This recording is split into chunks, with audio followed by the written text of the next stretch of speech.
Mumbai, India. They stormed a film set. They pulled the director's hair. They burned movie posters.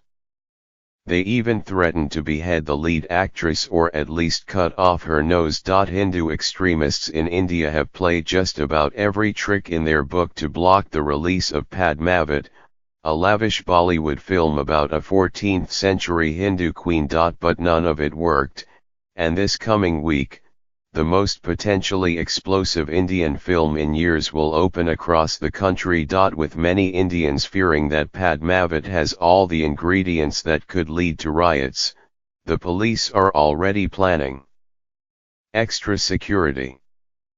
The film hits two of India's sorest sore spots: Hindu-Muslim relations and perceived assaults on tradition. The story centers on Padmavati, a legendary Hindu queen who killed herself rather than submit to invading Muslims.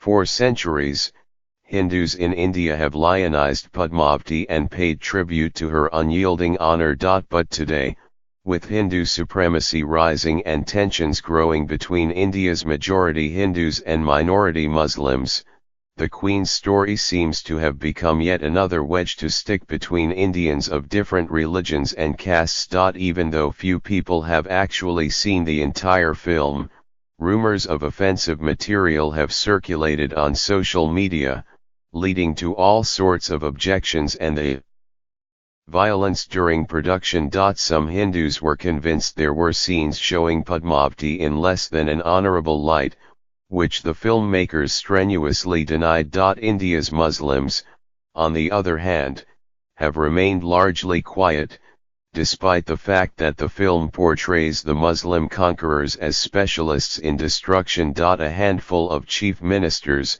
a state-level position similar to a governor, tried to ban the film in their states, saying that feelings were so raw and anxieties so high that major violence could erupt.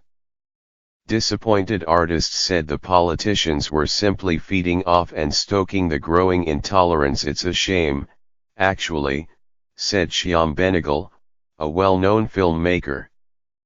These politicians are trying to look for votes. It has nothing to do with principle. India's Supreme Court, as is often the case these days on divisive social issues that elected politicians either do not want to or cannot settle, was called in as referee. After hearing extensive arguments, the court ruled on Thursday that when creativity dies, values of civilization corrode and that the show must go on. The film is expected to open at hundreds of theaters across India. I think a lot of people are going to see it just to see what all the fuss is about, Mr. Benegal said. The fuss began a year ago, when a band of thugs barged onto a set and pounced on the film's director, Sanjay Leela Bhansali, one of Bollywood's most acclaimed. They slapped him and yanked his grey hair. In March, vandals struck again, ransacking more sets and burning expensive costumes. By fall, the outrage grew more serious. A fringe Hindu group, representing members of the Rajput caste Padmavati was believed to be a Rajput, said someone should cut off the lead actress's nose. A few days later, a state-level official with the Bharatiya Janata Party, India's governing party, offered a bounty to behead the actress and director. Again, the grievance was the perception that the movie had somehow tarnished the reputation of the Rajputs' celebrated queen. The Rajputs are a powerful voice in India, tens of millions strong, historically a warrior caste. Analysts said some politicians were exploiting the film in an attempt to unite the Rajputs into a bloc and win their votes. The filmmakers said they tried to be sensitive to the concerns. They postponed the release date. They made a few changes to the final edit. They put a disclaimer on new movie ads, saying the film was an ode to the famed valor, legacy, and courage of Rajputs. The Rajput activists were not impressed. Our stand is the same, said Lokendra Singh Kalvi, head of Shri Rajput Karni Sena, a Rajput group. He denied making violent threats but said his group would impose a people's curfew on the film, or the equivalent of a boycott. Despite all the concern with protecting Padmavati's honor, there's an interesting wrinkle: the queen might not have even existed. Her legend is rooted in a long poem, Padmavat, written by the Sufi poet Malik Muhammad Jayasi in 1540.